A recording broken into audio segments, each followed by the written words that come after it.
হয়তো ফেব্রুয়ারির মধ্যে কিছু হয়তো আসতে পারে, কিন্তু বাকিটুকু আমরা কিন্তু ওই ক্ষেত্রটা প্রস্তুত করি। দেশোত্তন পাচারণ্য টিয়ার কিছু হয়তো আগামী ফেব্রুয়ারির মধ্যে আইত পারে বলে মনে করি অর্থ উপদেষ্টা ডক্টর সালাউদ্দিন আহমেদ। সেপ্টেম্বরের 30 তারিখ সচিবালয়ত সরকারি ক্রয় সংক্রান্ত উপদেষ্টা পরিষদ কমিটির সভা শেষে সাংবাদিকদের এক প্রশ্নের জবাবে তিনি এরকম সম্ভাবনার কথা জানাই। টাকাটা যখন পাচার করে, যারা পাচার করে তারা বুদ্ধি জানে সব কিভাবে করতে হয়, কারণ ফাইন্যান্সিয়াল ইসেরেই করে।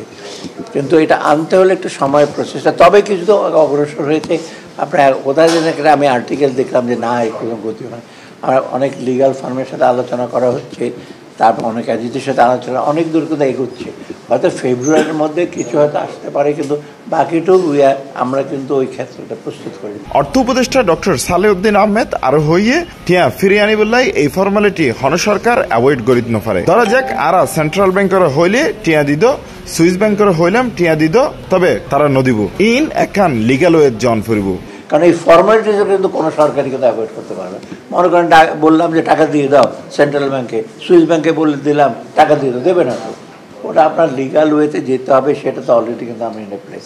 আপনারা জানেন 11টা 12টা তো একদম হাই ইসেতে প্রায়োরিটিতে আমরা দেখছি, আর বাকিগুলো যে 200 কোটি টাকার বেশি যাদের তাদেরকেও কিন্তু ধরা হচ্ছে। প্রসঙ্গক্রমে তিনি আরো জানাইয়ে টিয়া পাচারের 11 12 কেস আরা একেবারে হাই প্রায়োরিটি সাইড, আর বাকির মধ্যে যেগিন 200 কোটি টাকার বেশি তারারও দরর অলরেডি অ্যাসেট ফ্রিজ করা ইয়ে বাইরের হতকিন দেশত হরে তারা টিয়া আছে, হন অ্যাকাউন্টে আছে, হন দেশত তারার পাসপোর্ট আছে, ইয়ানেরও তথ্য আরার হাসে আছে। এখন আর কিছু হাজ আছে, এসব হাজিন করতে যতটুক সময় লাগে তার ভিতরেই আর আইন লয়েবর চেষ্টা করি।